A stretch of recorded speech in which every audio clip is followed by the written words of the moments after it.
Welcome back to my territory. And in case you're new here, hi, welcome. My name is Victory, and this is my territory.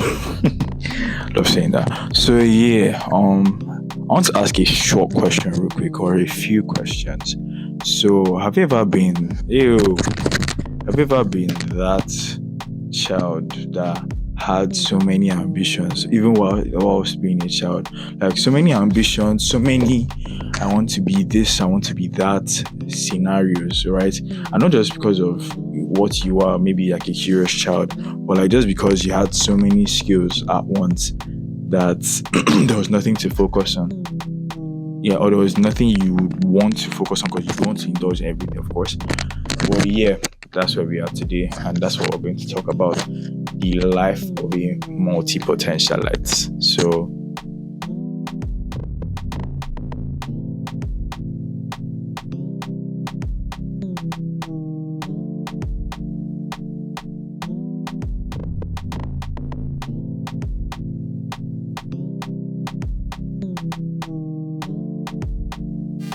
all right, so here we go. So first of all, maybe let me start with like what's the official meaning of a multipotentialite is. Alright, so a multipotentialite, according to Google, is someone with many interests and creative pursuits. So yeah, as already pre-established. Alright, so thing is, as a child, right? You know how you just sometimes, not everybody is like this though, but you fall into so many spaces at once. Like you're so talented at this, you're so talented at that you're not sure which one, and then maybe you're now having people around you that, okay, everybody has their own preferences now. So they would give you multi ideas as to, okay, for instance, now you're in JS3, and go to science class so that you can become this, go to art class so that you can become that. And this is like multiple angles, multiple people giving their own perspective. It could be family, it could be friends, it could be friends and family. One of the things that comes with that now, or like one of the initial feelings that comes with that now, would be regrets. Because I'll say that again, it would be regrets. That feeling of failure where you feel like, not you yourself failing, no.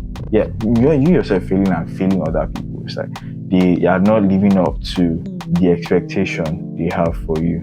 And if you are kind of a people pleaser, obviously it definitely affects you.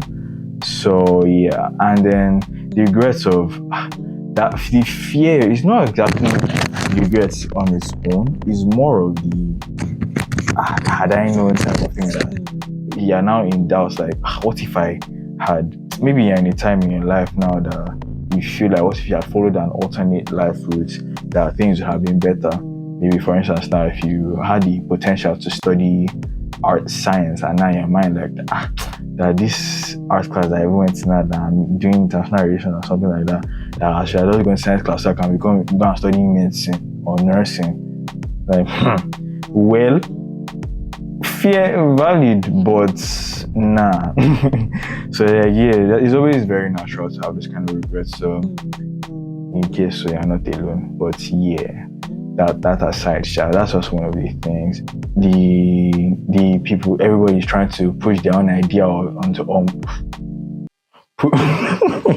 push their own idea towards you.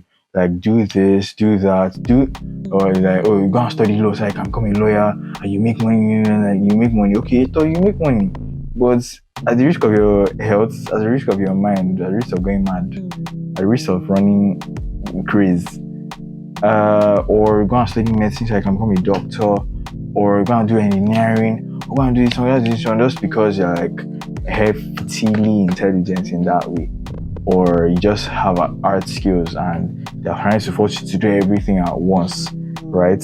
I'm like, it's easy to the default eye, but you being in that situation on your own, you know how much pressure comes with having to settle over 10, not up to 10.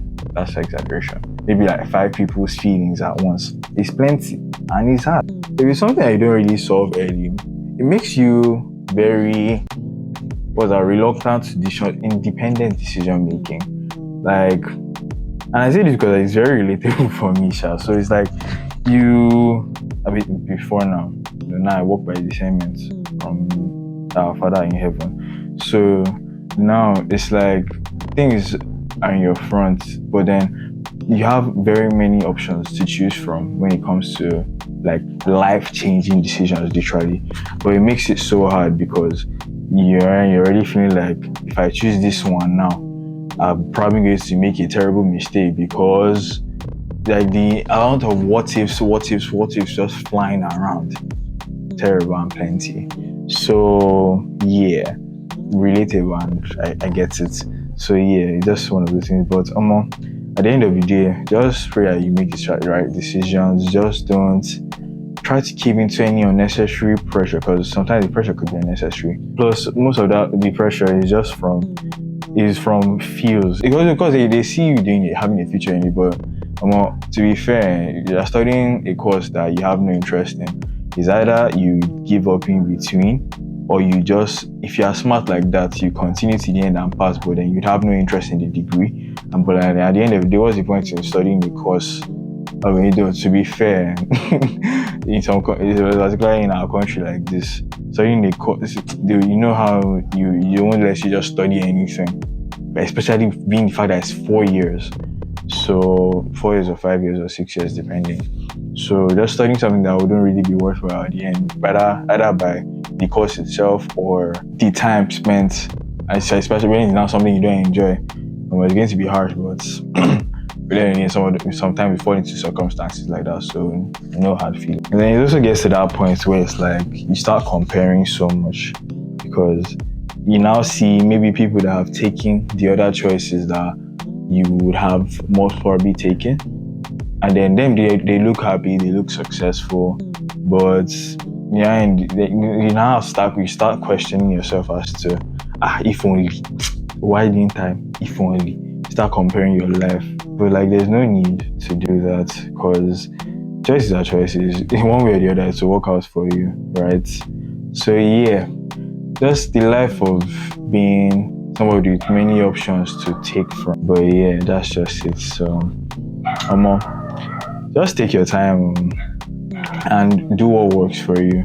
Sometimes, and to be fair, take advice from the ones that can actually give you advice, because let's be fair, that do what you feel is best for you statement. Sometimes we're human beings, so we're not perfect, right? So sometimes we don't exactly we just do what we feel is best. We don't necessarily do what could actually be the best.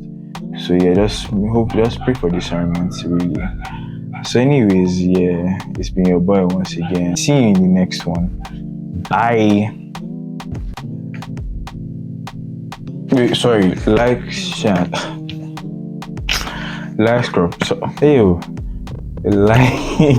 subscribe and share. And if you are new here, thank you for coming. Hope to see you next time. Bye.